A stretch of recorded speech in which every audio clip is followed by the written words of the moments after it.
আহা, কি গুণধর ছেলে। ছেলে বউ থাকছেন বিশাল বাড়িতে, মায়ের থাকার জন্য জায়গা হলো বৃদ্ধাশ্রমে। এককালীন টাকা দেওয়ার পরও বৃদ্ধাশ্রমে চাকরানির মতন খাটানো হয় বৃদ্ধাকে। বৃদ্ধাশ্রমের মালিক তো আরেক কাঠি ওপরে।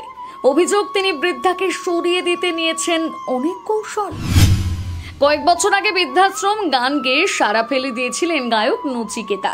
ওই গানের প্রতিটি কথাই হুবহু মিলে গেছে বৃদ্ধা শর্মিষ্ঠা মুস্তাফির জীবন।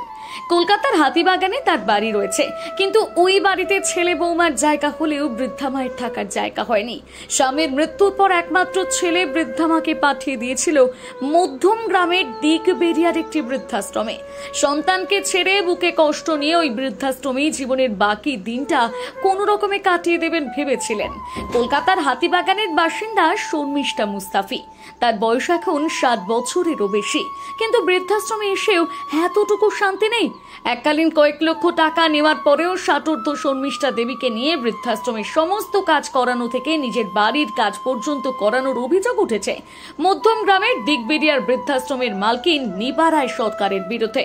তার মুখ থেকে যন্ত্রণার কথাগুলো শুনলে আপনিও কেঁদে ফেলবেন।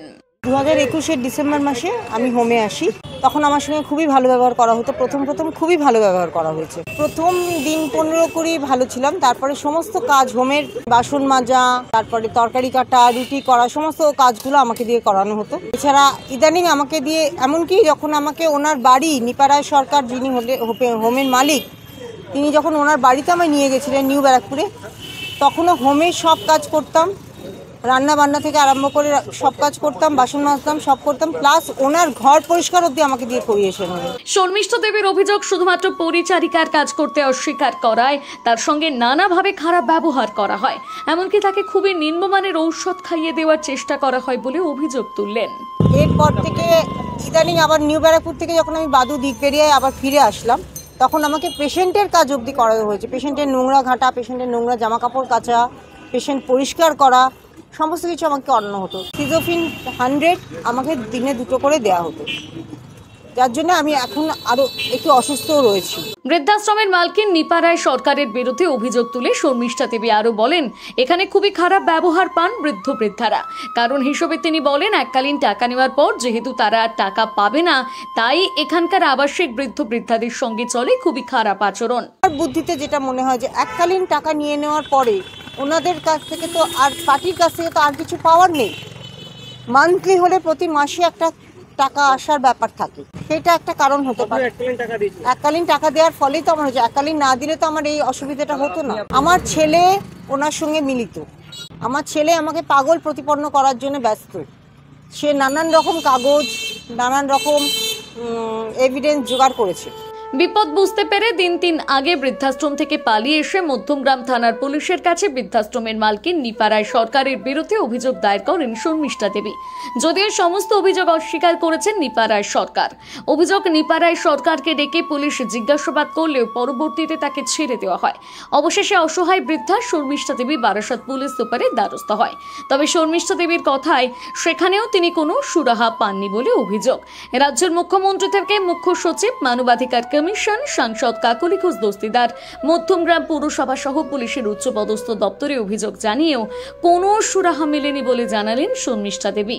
থানায় গিয়ে প্রথমে বলেছিলেন যে আমরা কোনো চিঠি পাইনি, তারপরে আবার একদিন গেলাম, তখন বললেন যে হ্যাঁ আমরা চিঠি পেয়েছি, আপনারা তাও একটা কপি করে দিয়ে যান। আমরা কপি করলাম, আমাকে বললেন আপনাকে রাত্রে থাকতে হবে।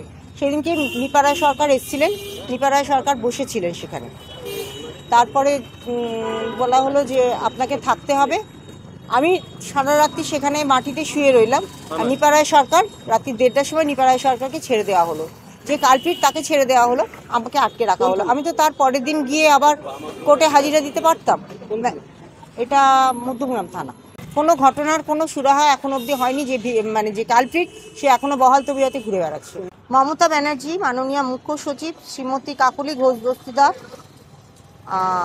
Deputy inspector general of police, superintendent of police, Paschimbanga মানবাধিকার কমিশন, জাতীয় মানবাধিকার কমিশন, হ্যাঁ এই কপি সবাইকে দেওয়া হয়েছে। কেউ আমার সঙ্গে খুব দুর্ব্যবহার করেছেন থানায়, বলেছেন যে হয় কেসটা আপনি তুলে নিন, আর না হলে আপনাকে সরকারি হোমে পাঠিয়ে দেওয়া হবে। এই পরিস্থিতিতে তাহলে ওই বৃদ্ধা যাবেন কোথায়?